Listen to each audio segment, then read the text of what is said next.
ஒரு நீதிதான். மழையும் காற்றும் கடலும் வானும் பொதுவில் இருக்கு. மதத்தின் பெயரால் மனித இனம்தான் பிரிந்து கிடக்கு.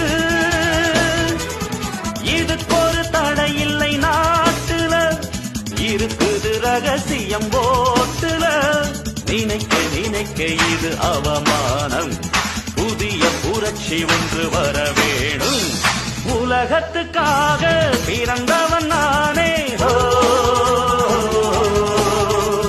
வளர்த்தது என்னை தமிழன்னை தானே.